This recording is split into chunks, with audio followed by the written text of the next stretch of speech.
皆さん、こんにちは。こんばんは。ひろしちょうです。今回は次の恩恵キャラであるグレイフォックスの実装に向けて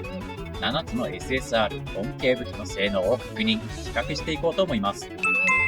それぞれの武器が持つ特徴を思い出して恩恵知識を深めていきましょう。それでは行ってみましょう。まずは氷上のココリッタ。特性の氷の恩恵によってチーム全体の氷攻撃力を 5% アップできます。スキルと連携スキル、回避によって召喚した治療ミツバチによって味方の回復が可能です。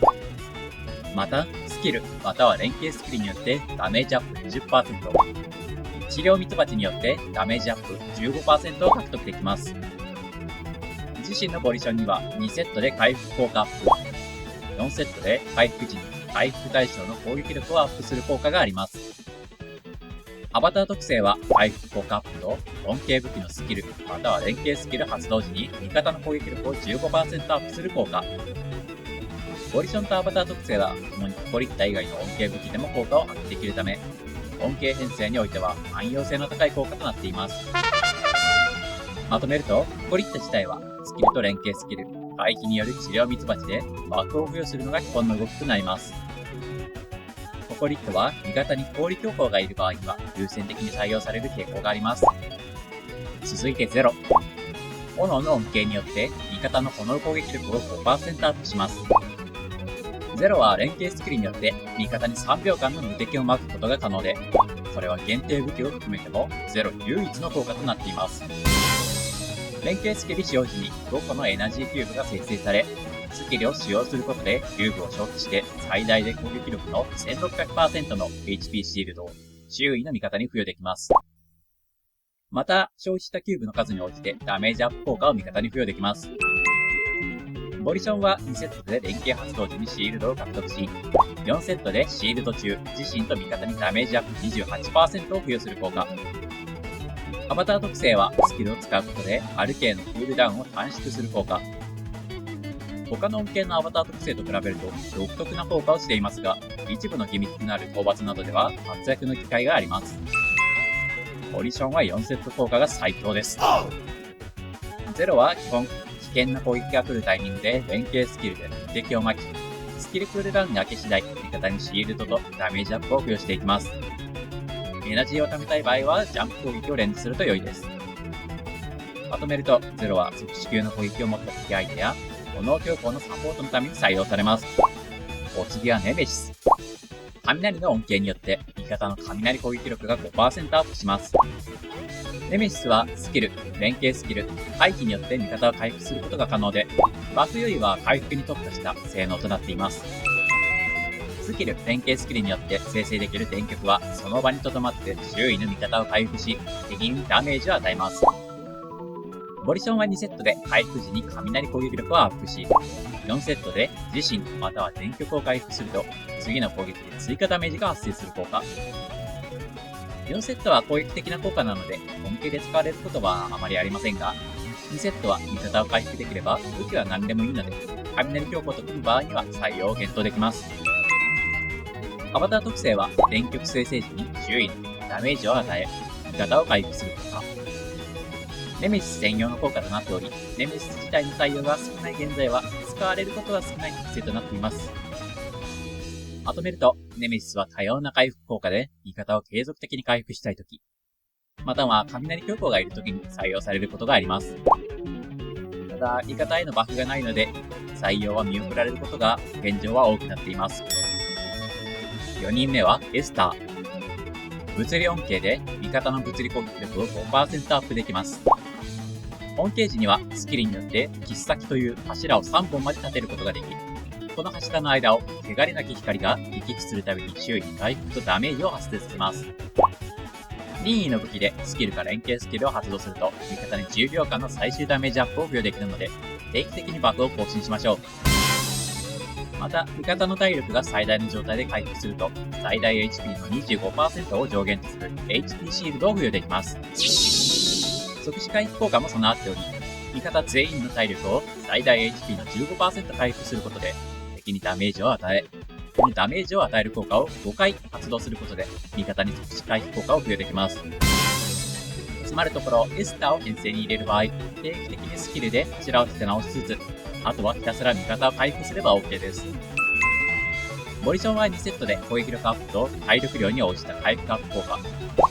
4セットは物理ダメージアップと回避で自身にブロックを獲得する効果。基本的にボリションは恩恵で採用することはありません。アバター特性は味方全員の HP を 10% アップし、自身の HP をさらに 10% アップします。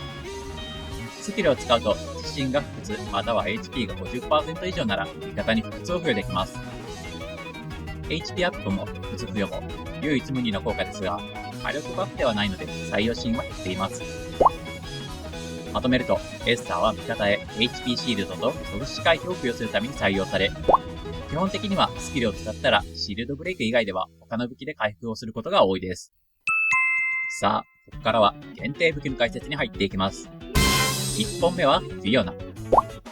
ィオナは本ケージの攻撃長押しで味方をターゲットにすることでリンクを付与することができます。このリンクが付与された味方は回復量がアップし、相手が均衡か強攻なら恩恵の攻撃力の 20% を与えることができ、これは最大で2万まで付与が可能です。相手が合気なら恩恵の耐性を半分付与でき、相手が恩恵ならお互いに回復アップが付与されます。スキルは6つの効果から2つを選んで発動でき、その中でもアクアシャッフルは敵の移動を阻害しつつ耐性をダウンできます。連携スキルは味方全体の体力を回復し、味方全員に1回のダメージ無効を付与します。敵の強力な一撃が来そうなタイミングで連携を使うことで、そもそもダメージを受けずに済むような使い方も可能です。また、回避時は周囲の味方の HP を回復でき、自身の連携のエナジーも少し溜まります。フィオナを編成に入れた状態で、任意の武器でスキル、連携スキル、三流スキルを使うことで、結晶が生成され、これが最大の5つあるとき、敵の HP が 12% 以下だと、即死させる惨殺効果が発生します。回復とバフだけでなく、実質的に火力も出せる恩恵ということで、今でも恩恵採用率ナンバーワンを取っています。ボリションは2セットで攻撃力アップ、4セットで三流スキル使用時に味方全員の最終ダメージをアップする効果、2セットでリンクを強化しつつ、4セットで簡単にバフを負ける優秀なボリションとなっています。アバター特性は様々な効果がありますが、恩恵に関係があるのはアクアシャッフルの持続と耐性ダウンがアップする効果です。こちらはバフのためというよりは、持続を伸ばすことで敵を足止めしたい時に採用されます。まとめると、フィオナは連携と回避で回復を巻きつつ、リンクと三流スキルで味方をバックして、惨殺でとどめを刺す、オールマイティーなキャラです。統計をするならぜひ採用したい性能となっています。2本目はブレビー。ブレビーは特性でアリシーと事件の戦域の挑戦時間を延長する効果があります。非戦闘時に味方に通常攻撃1段目を当てることで、味方1人を親友にすることができます。この親友とその周囲にいる味方は継続的な回復と最終ダメージアップを受けられます。スキルは周囲の味方の HP を回復しつつ、グレイバイトを含む状態異常を解除します。ブレビーは親友以外の味方への回復はスキルに依存しています。ボリションは2セットで全属性ダメージアップと回復効果アップ。4セットで味方全体の攻撃力をアップする効果。ボリションを装備していれば近くにいるだけで攻撃力がアップするので非常に使いやすい効果となっています。アバター特性はブレビー編成時、味方の最終ダメージを 6% アップする効果。ブレビーを編成に入れる場合には優先して採用される特性となっています。まとめると、ブレビーはボリション、アバター特性と親友の付与によって一人に手厚い回復をしつつ、味方全体にバフを巻くことができ、緊急時やグレイバイトを持った敵にはスキルでの回復で対応することができるサポーターです。3本目はグレイボックス。こちらはテストサーバーの内容になります。グレイボックスはスキルで各種バフ、デバフを巻き、特有のスタック形式のバフ、魔力ゲージを消費することで、比較的簡単に即死回避を味方に付与できます。回復は比較的出しやすい通常長押し攻撃と第2スキルについており、これらに加えて連携スキルでグレイバイトを含む状態異常を解除できます。ボリションは2セットは攻撃力アップ、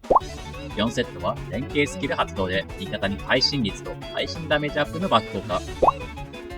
発動が容易で貴重な配信系のバフを配れる新時代の効果となっています。アバター特性は条件付きでスキルによって味方の最終ダメージを 10% アップする効果。条件は簡単に満たせるので、ほぼ常時発動の効果と言えます。まとめると、グレイフォックスはスキルで貴重なバフとデバフを巻きつつ、強化された通常と第2スキルで定期的に回復をしつつ状態異常を解除できる優秀なサポーターです。さあ、ここまで7つの武器を見てきましたが、それぞれの武器が持つ特徴を比較してみましょう。こうしてみると、限定組はバフ効果がモリモリに盛られつつ、回復も必要な分が担保された扱いやすい性能となっているのがわかります。工場組は限定に足りない HP シールドや無敵、そして限定にも負けないバフ量で戦えている印象です。ネメシスは少しパワー不足を感じますが、回復に限れば優秀で扱いやすい性能をしているので、いつか強化された日には再び輝くことがあるかもしれませんね。その他の武器はシチュエーションごとに今でも採用されている現役武器ということもあって、総合力が高かったり、尖った特徴を持った突き抜けた武器という感じでどれも優秀ですね。それではここまでご視聴いただきありがとうございました。今回は恩恵武器の性能をまとめて確認してきましたが、いかがだったでしょうか。もし恩恵に興味がある、興味が湧いたという方は、ぜひグレイフォックス実装を機に恩恵の道を歩んでみてはいかがでしょうか。今回の動画が役に立った、興味を惹かれたという方は、ぜひチャンネル登録、高評価、コメントでの応援をお願いします。それでは次回の動画でまたお会いしましょう。お相手はひろしちょうでした。バイバイ。